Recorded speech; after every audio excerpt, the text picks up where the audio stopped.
Today we will discuss about your Hindi class 6 topic Bharat के रक्षक सेनाएं।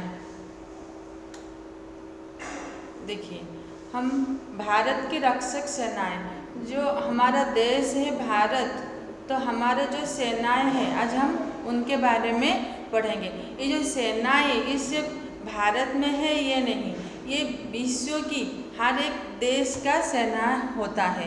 और हमारा जो सेना है हम उसे मुख्यतः 3 भाग से उसे हमें डिवाइड करते हैं। एक क्या है, एक है हमारा स्थल सेना, और एक है हमारा जल सेना, और तीसरा है हमारा क्या ना वायुसेना। ओके, और आज का डेट क्या है? आज है क्या आपका 15 जनवरी। तो 15 जनवरी जो है वो थल सेना का दिवस है। तो 15 जनवरी को थल सेना का दिवस के तरह हम उसे मनाते हैं। तो आइए आज हम हमारी जो सेना है 3 सेनाएं उनके बारे में आज हम डिस्कशन करेंगे। तो देखिए, स्वतंत्र भारत की रक्षा हेतु जिन संगठनों का निर्माण किया गया है उनका वर्णन इस पाठ में दिया गया है। जो हमारा भारत है, हमारा भारत स्वतंत्र हो चुका है, मतलब कि इंडिपेंडेंट हो चुका है। तो जो इंडिपेंडेंट भारत है उनका क्या ना रक्षण हेतु, उसका सुरक्षा हेतु हमारा क्या है ना कुछ संगठन का निर्माण हुआ है। तो वो संगठन क्या है ना हमारा सेना है। तो उस सेना के बारे में आज हम पढ़ेंगे।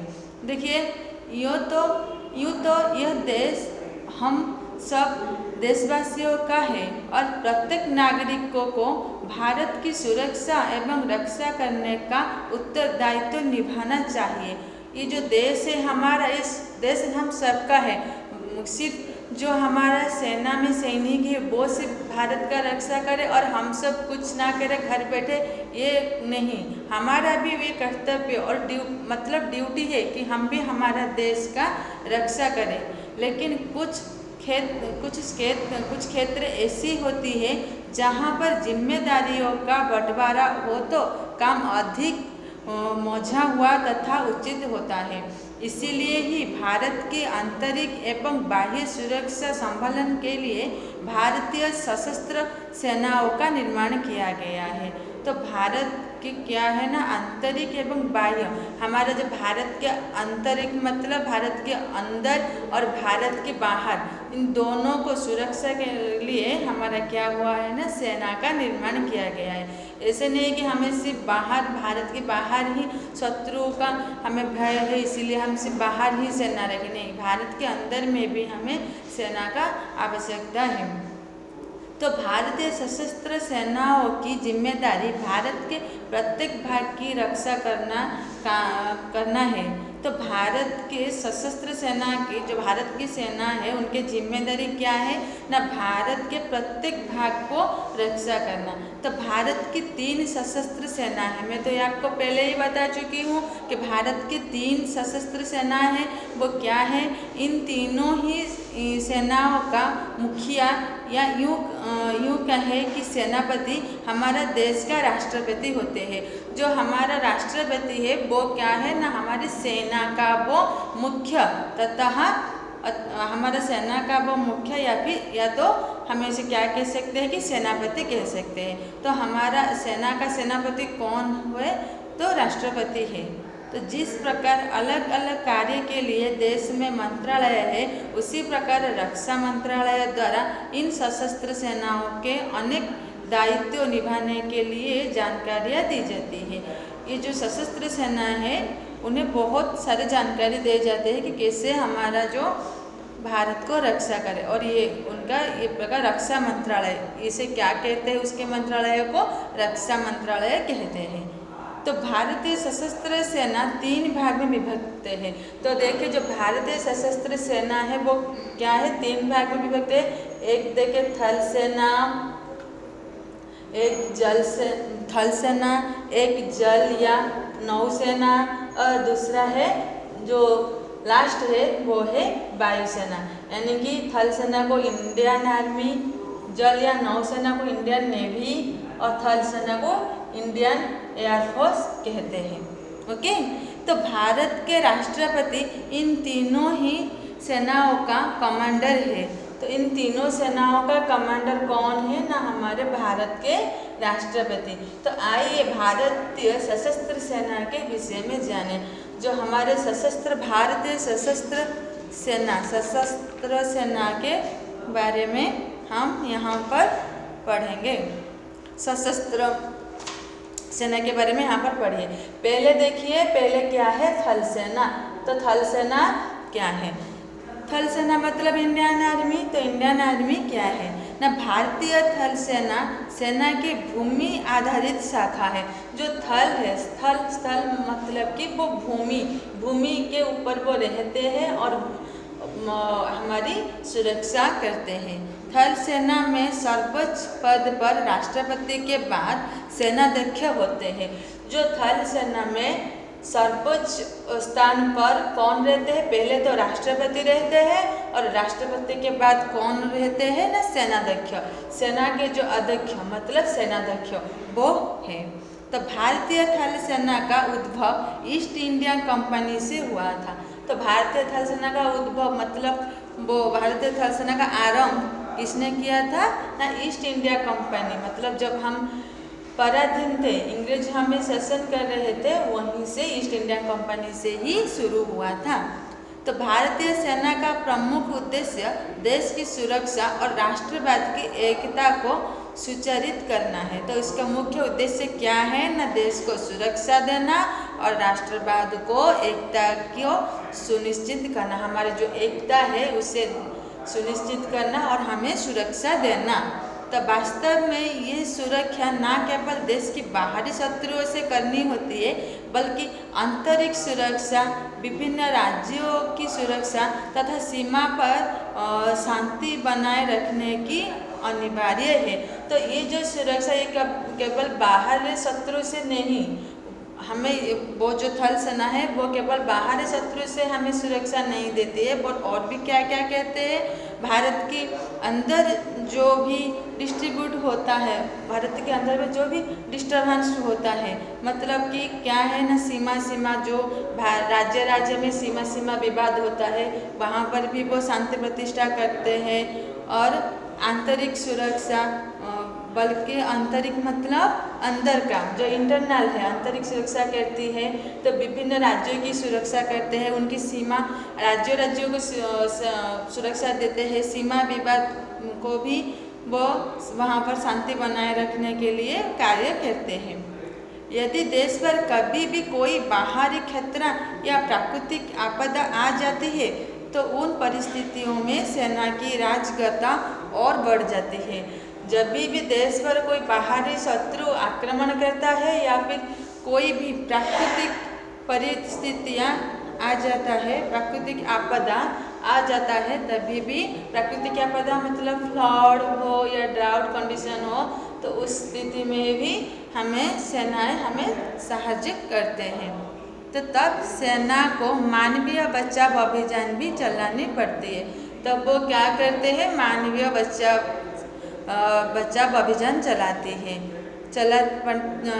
मानवीय बचाव अभियान भी चलाने पड़ती है, जैसे ऑपरेशन सूर्य, आशा इत्यादि। वो जो ऑपरेशन चलाती है उस समय उसे क्या कहते हैं,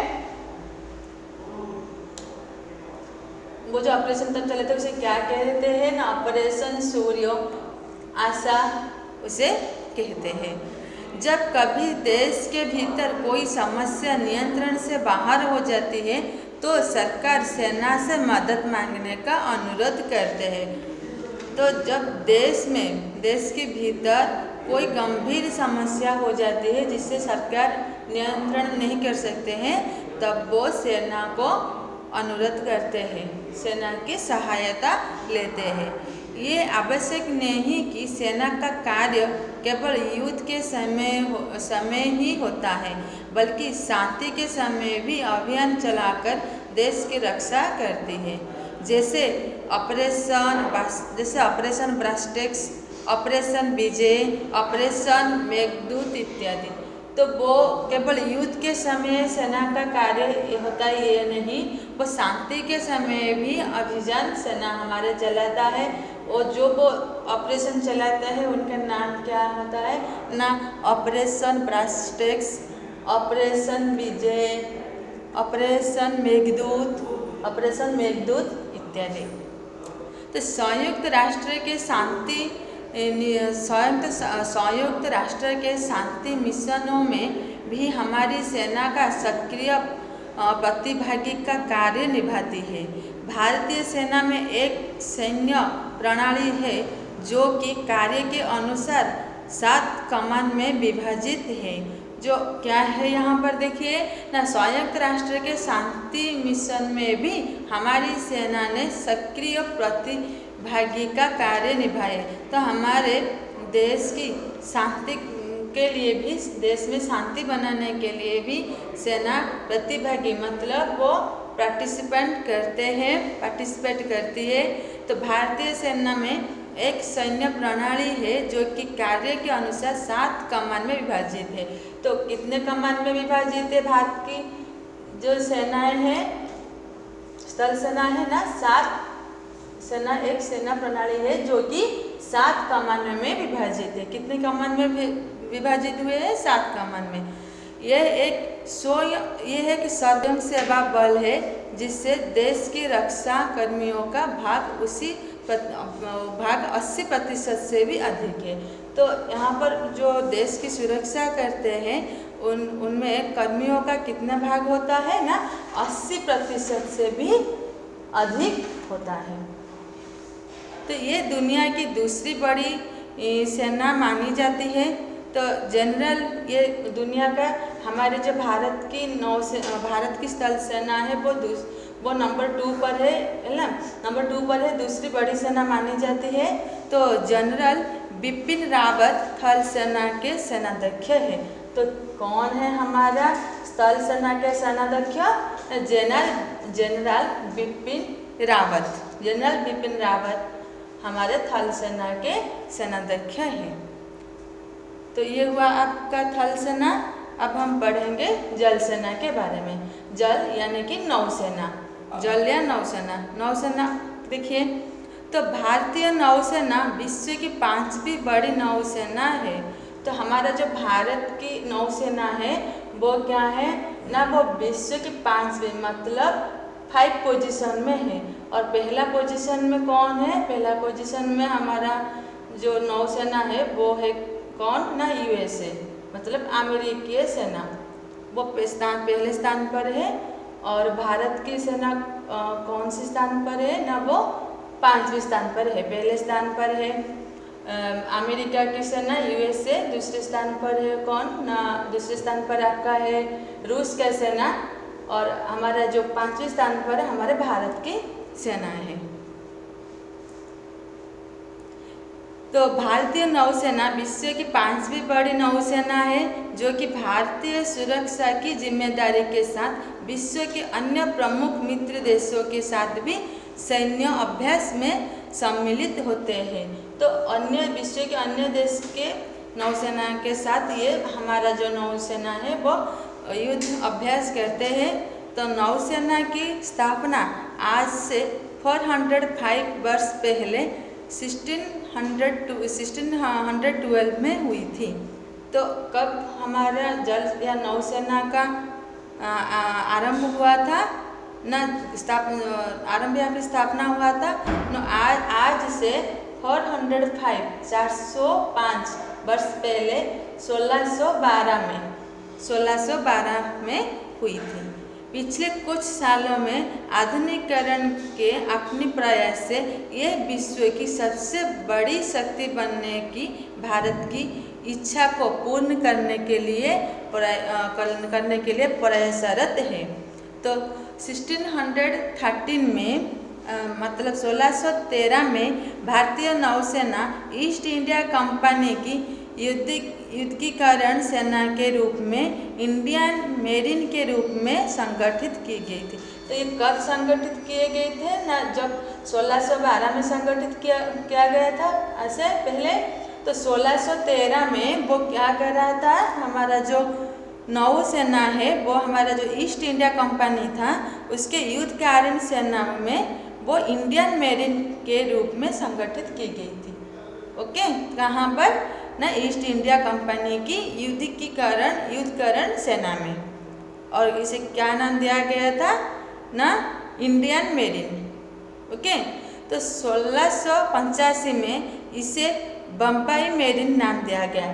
फिर 1685 में मतलब कि इंडिपेंडेंस के बाद, इंडिपेंडेंस पहले 1613 में ईस्ट इंडिया कंपनी ने युद्धकरण सेना में इसे इंडियन मेरिन के नाम दिया गया था। फिर 1685 में उसे क्या नाम दिया गया, बम्बई मेरिन का नाम दिया गया।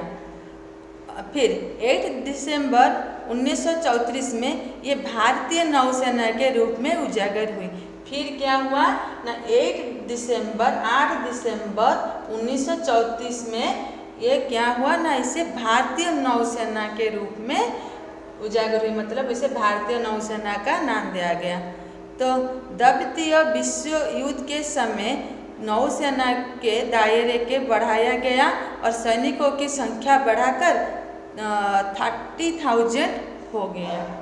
तो युद्ध के समय क्या हुआ ना, नौसेना में सैन्य की संख्या बढ़ाकर 30,000 हो गया। अद्यपि स्वतंत्रता प्राप्ति के समय नौसेना नाम मात्र थी, क्योंकि विभाजन के कारण इसका अधिकरण भाग पाकिस्तान में चला गया था। जब हमें स्वतंत्रता मिले तब क्या हुआ था ना, नौसेना कहाँ पर था ना, नौसेना प्राप्ति के समय नौसेना नाम मात्र थी, उसका कोई भी अपना कुछ नाम नहीं था, मात्र नाम मात्र ही था, अपनी कुछ परिचय नहीं था।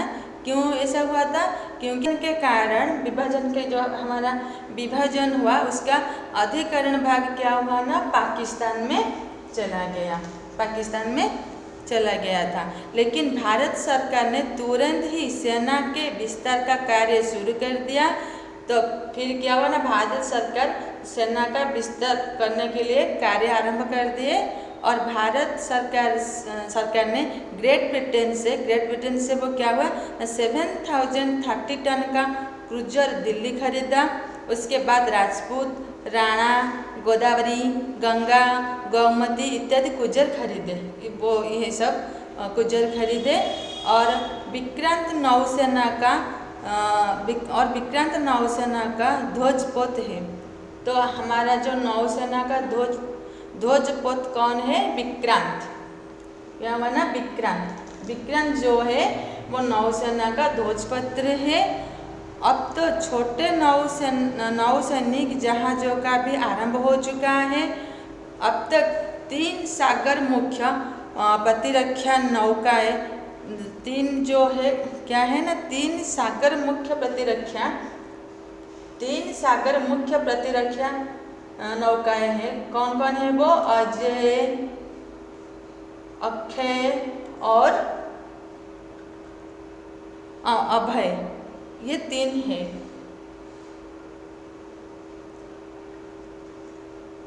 ओके, तैयारी हो चुकी है, तो ये तीनों तैयार हो चुका है। तो भारत में नौसेना के परीक्षण संस्थान 3 मुख्य स्थानों, तो हमारा जो भारत में नौसेना का परीक्षण कहाँ पर होता है ना, 3 मुख्य स्थान पर होता है।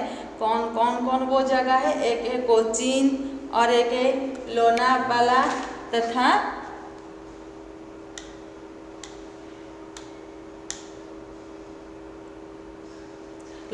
तथा जामनगर में है। तो प्रतिवर्ष 4 दिसंबर को नौसेना दिवस मनाया जाता है। तो नौसेना दिवस कब मनाया जाता है ना, 4 दिसंबर को नौसेना दिवस मनाया जाता है। तो INS अहिरथ भारत की नाभिकीय ऊर्जा पनडुब्बी है। तो ये जो है एक INS अरिहंत भारत की नाभिकीय ऊर्जा पनडुब्बी है। एडमिरल सुनील लांबा नौसेना के सेनाध्यक्ष है। तो नौसेना के सेनाध्यक्ष कौन है ना? एडमिरल सुनील लांबा नौसेना के सेनाध्यक्ष है। अब देखेंगे वायुसेना। वायुसेना क्या है? किसी भी देश की वायु सुरक्षा या वायु चौकसी के लिए एक सैन्य संगठन शाखा होती है। सब देश में होता है। तो आवश्यकता पड़ने पर हम सेना को वायु युद्ध भी करना पड़ता है। तो हम सेना को आवश्यक पड़ना पर क्या करना पड़ता है ना? वायु युद्ध भी करना पड़ता है। इसीलिए हम सब देश क्या करते हैं ना? वायुसेना संगठन रखते हैं। तो थल सेना तथा नौसेना से अभिन्न इस वायुसेना का रचना होती है। तो भारतीय वायुसेना अपना कर्तव्य पालन करने के लिए वायु को नियंत्रित करते हैं।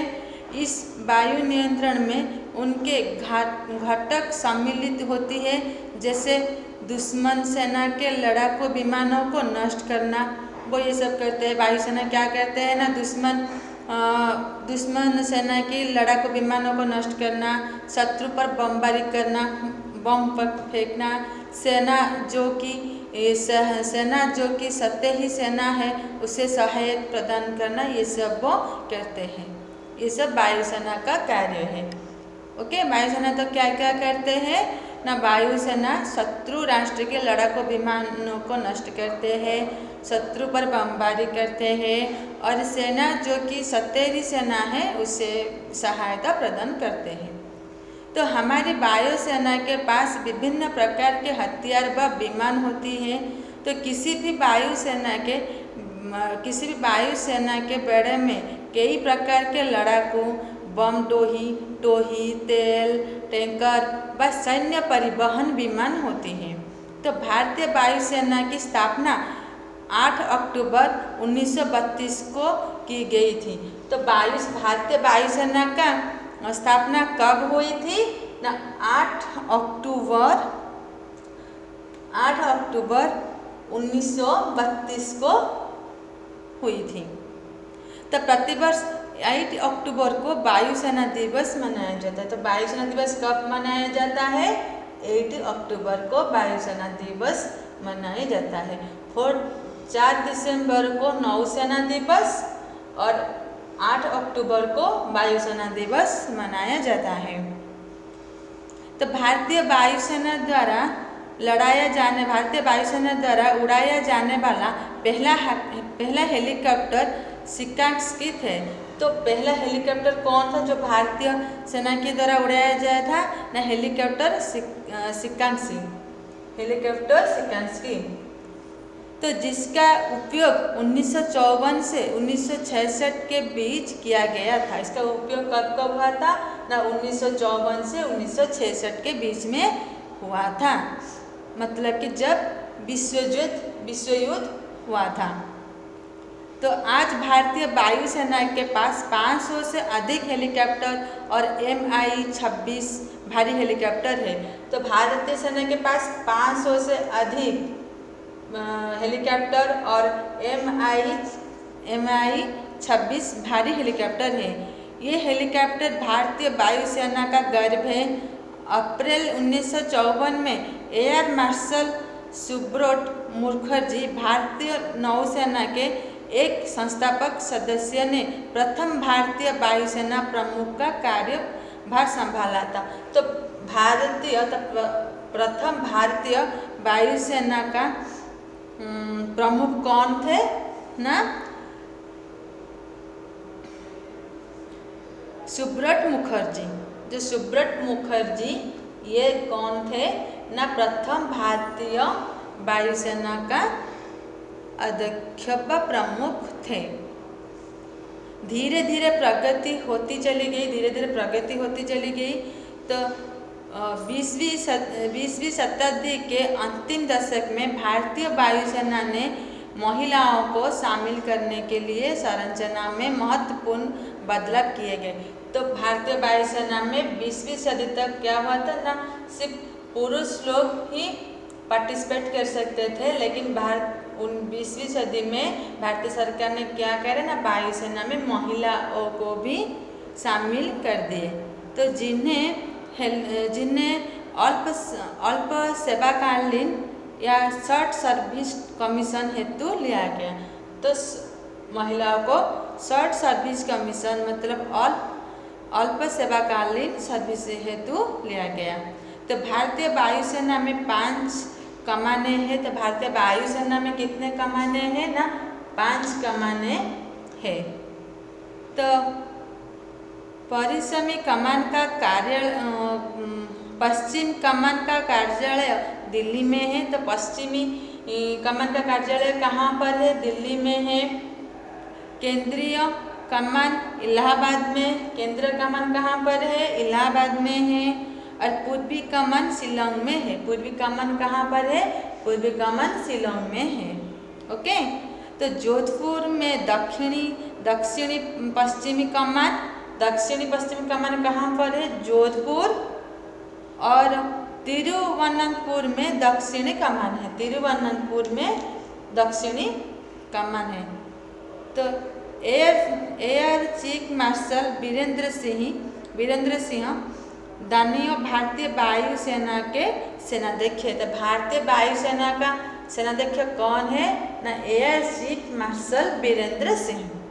तो ये कौन है, भारतीय वायुसेना के सेनाध्यक्ष है। तो ये है आपका भारत की रक्षक सेना है। तो बहुत सारा क्वेश्चन आंसर है अपनी बुक में। पहले आप ये वीडियो को अच्छे से देखना, फिर क्वेश्चन आंसर अपने नोटबुक में करना। Okay, thank you.